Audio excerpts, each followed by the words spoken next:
The certified indie critics darling Beach House finally get the worst to best treatment. They have 8 studio albums that we're going to run through today and rank them from worst to best. This is of course just my opinion. This is of course just what I think. If you agree, disagree, please let me know in the comments. But even before you do that, if you would like to see more videos like this and get your own requests in for all kinds of different series as well, we're doing all kinds of videos on this channel now, please check out my Patreon. Please consider supporting me over there, and even just for $1 a month or £1 a month, depending on where you are in the world, you can join the Discord server where we talk about music every single day, and you get other bonuses as well as that too, and you get to support your boy here. So please give that a consideration. Would absolutely love to see more people involved. But if you are only here for the content, that is amazing as well, and we are here to talk about Beach House, the dream pop darlings of the modern day. Certainly has been said and expressed by me in the past that maybe, just maybe, they are as good as their influences and possibly slightly better in some regards as well. I think they have mastered the sound of dream pop and shoegaze aesthetics in such a great way, to the point where I feel confident in saying that they have some of the best albums in that genre of all time. And perhaps you think that's over-exaggerated praise, I don't know, but I think the general consensus on these guys is that they are bloody good. So yes, they deserve a worst to best treatment because they have such a great discography. It does start a little shaky in my opinion, and we're going to get straight into it from here as well. We're going to start at number 8, and it is in fact their debut album.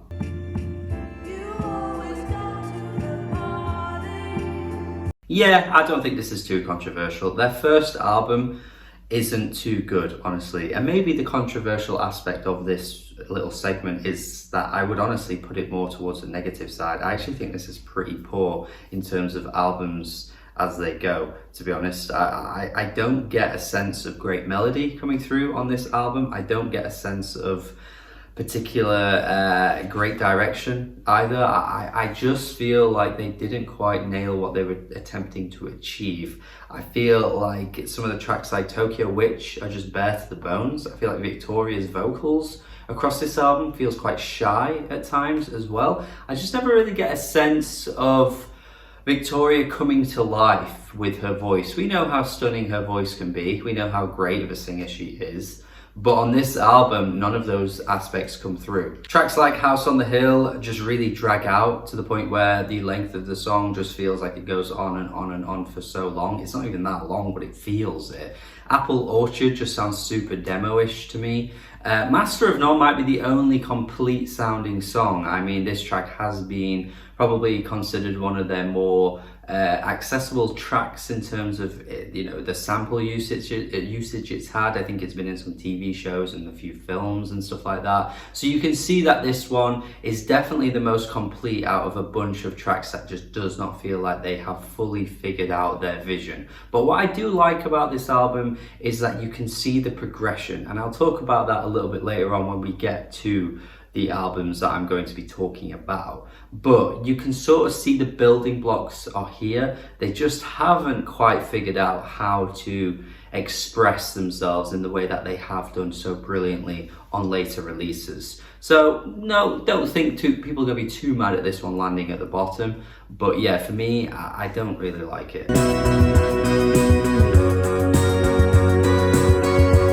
Thank Your Lucky Stars.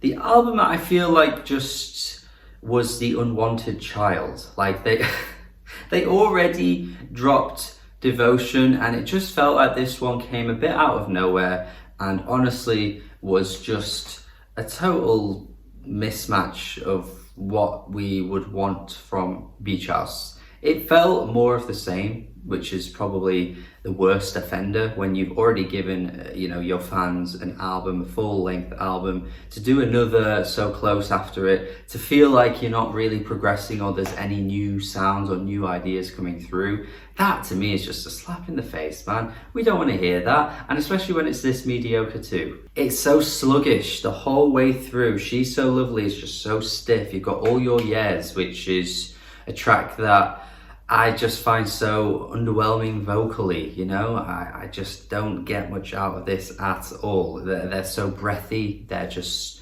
just like no fire to the vocals at all. I do really like the roaring guitar on Elegy to the Void. I think this is really, really good. I think there are elements that really come through on this album that shine like this. So it's not like it's all really bad and it's all really negative or anything like that. There are some really great moments. I even quite like the church bell sounding sort of organs on the Traveller. I think that sounds really good as well. But yeah, it's just all like bits and bobs of good things, but everything else just feels really, really meh. And it doesn't feel like Victoria's fully going for it with her voice, because she can sound so stunning at times, but this album doesn't incorporate any of that.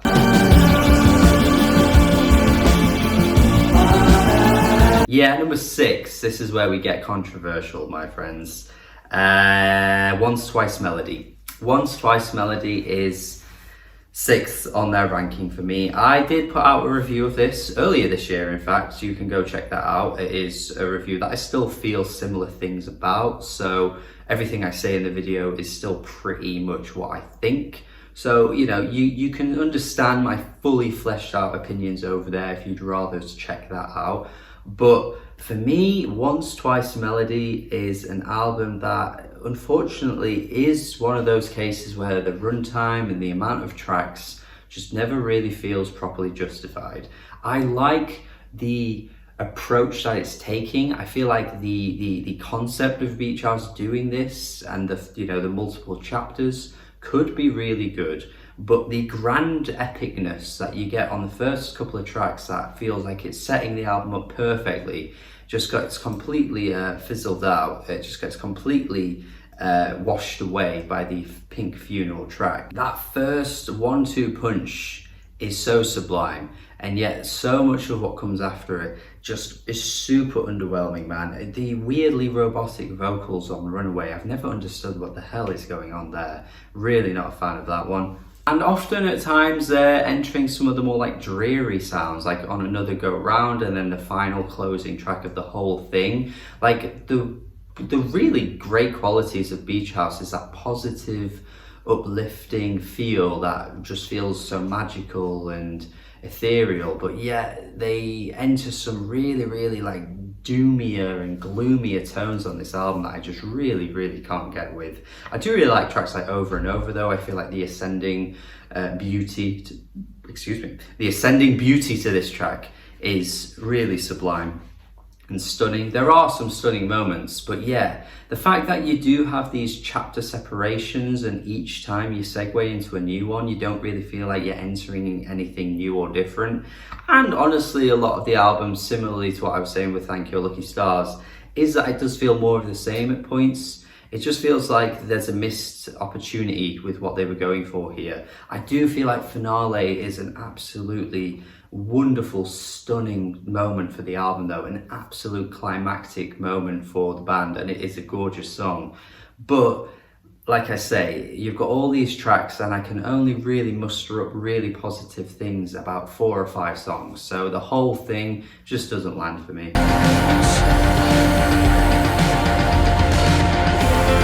Okay, we are getting into the more positives with this one now. We're at number 5 with 7.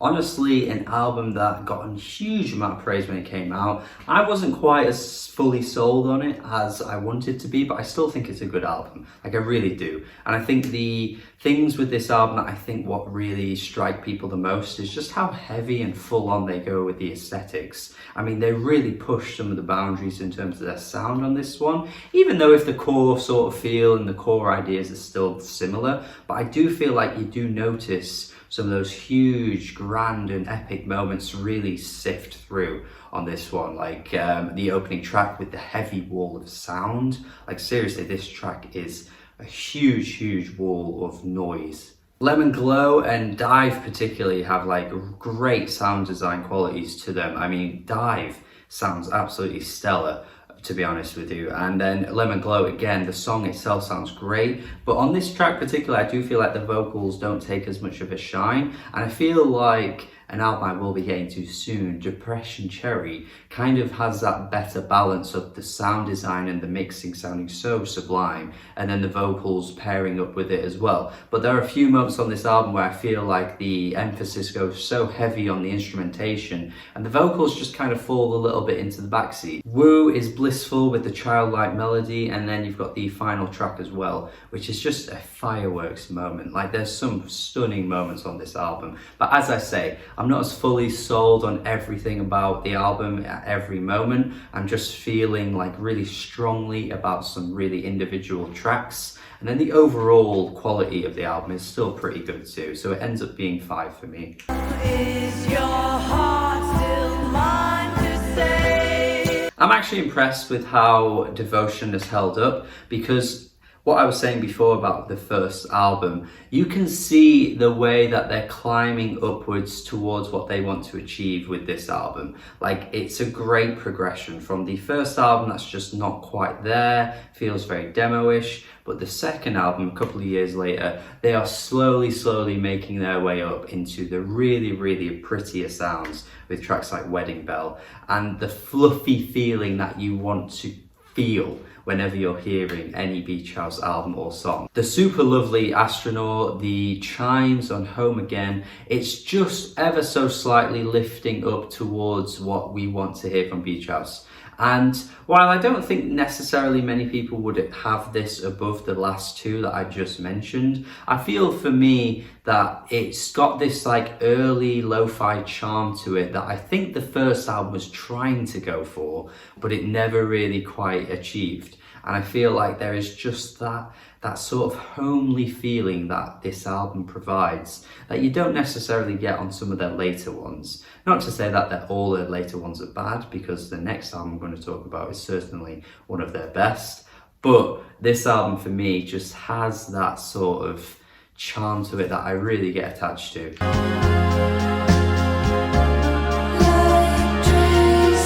Could you believe that there was a time where I think I did anyway, include this on some kind of overrated albums list for this year?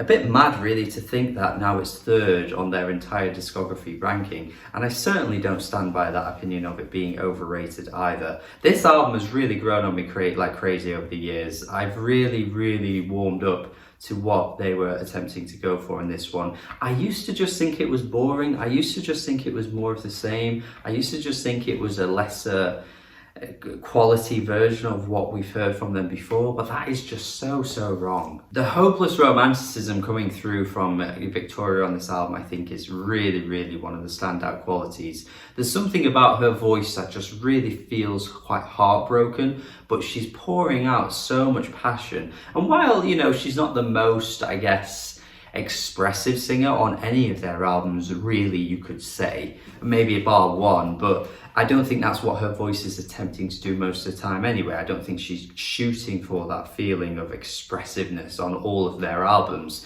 But on this album, that just pain coming through, you can really feel it linger throughout these tracks. And of course, with it literally being called Depression Cherry, I think that's what she's aiming for anyway. PPP is an unbelievable, stunning moment on this album. And one of the things that I find so impressive about these tracks is so many of them hit the 5-minute runtime, they hit the 6-minute runtime, and goddamn, do I not want them to end. I feel as though there is probably a shelf life for this style of music going on for this long, because it's quite repetitive and a lot of the atmospheric tones can, you know, linger on for quite some time.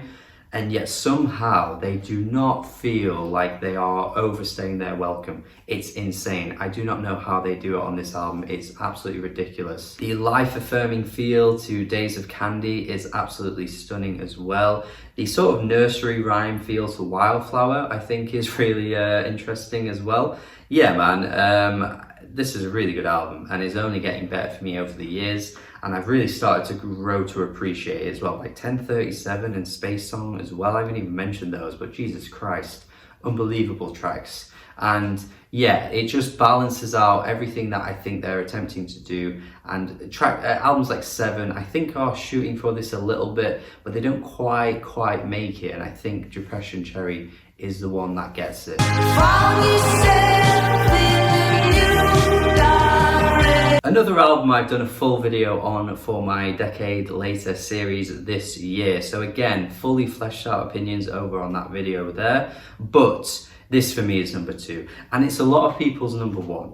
And you might be surprised to not see it at number 1. But if you know me well enough, I think you'd understand why this is at number 2. And the number 1 is what it is. But still, Myth, one of their best songs ever. Holy shit, this track right here is an event. What I love about this album is how washed out it is in reverb and how heavy-handed that is across this album. But what I also really love about it as well is how you still get those romantic melodies creeping in. They peer through in the vocals, and yet you can still hear Victoria singing so beautifully on this album, but yet everything is so clouded with the mist of reverb. It's a great blend. It really, really is. You've got Other People as well, the striking melody of Lazuli. It is just so good, and it's all to die for. Wishes strikes a really odd tone of being so daunting but also magical at the same time. I really like the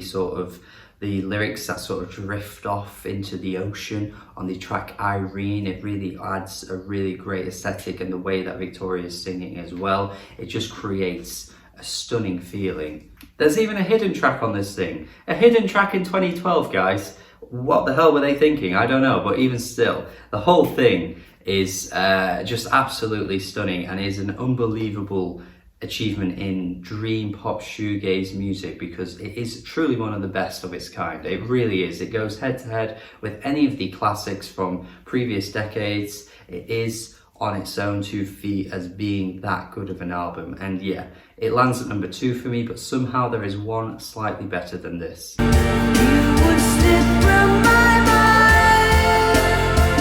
Number 1, Teen Dream.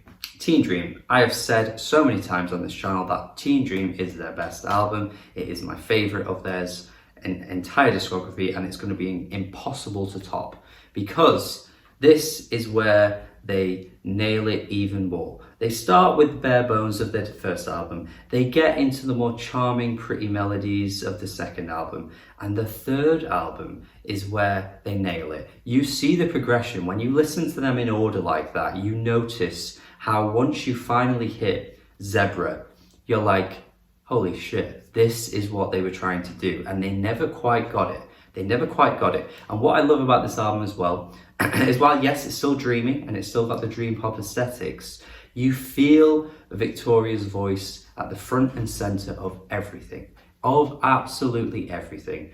And I think this is what they have achieved the best across their entire discography. Yes, the reverb, the heavy reverb across all their albums, Depression Cherry, Bloom, is fantastic as well. But just listening to her voice take the shine with these really intricate, detailed melodies on tracks like Used to Be as well, I think it's the best of what they've ever done. There's something so hopeful and beautiful about tracks like Take Care with the lyrics as well. And just the fact that they have stripped everything back into the more kind of core basics of pop melodies and things just gives this album such a unique angle in their discography. And yes, they're not necessarily known for this more stripped back approach. They're known with the layers of reverb, and that is absolutely fine as well. But I just think it creates such a unique feeling that you get from this album that you don't get from any of their other albums. It's just one of the most inviting,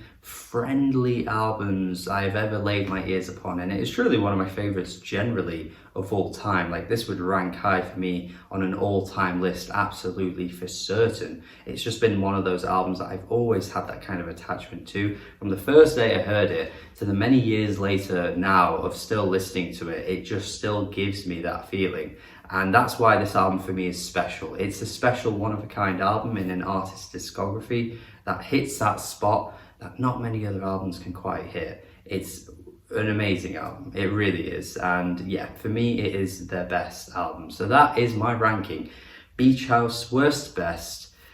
Teen Dream, number 1. So thank you for watching. As always, please tell me what you think in the comments. I do apologise if I come across as a bit tired or groggy today. I don't know what it is. I feel a bit But yes, I do know I need a bit of a haircut also as well. So you've caught me on one of my worst days, I would say, today, but I'm still here to provide you guys with the content as always. And please subscribe if you haven't already. Please check out my Patreon if you are interested in checking that out. Please watch more videos, watch all my other beach house videos. Tell me your ranking in the comments. Have a good day and goodbye.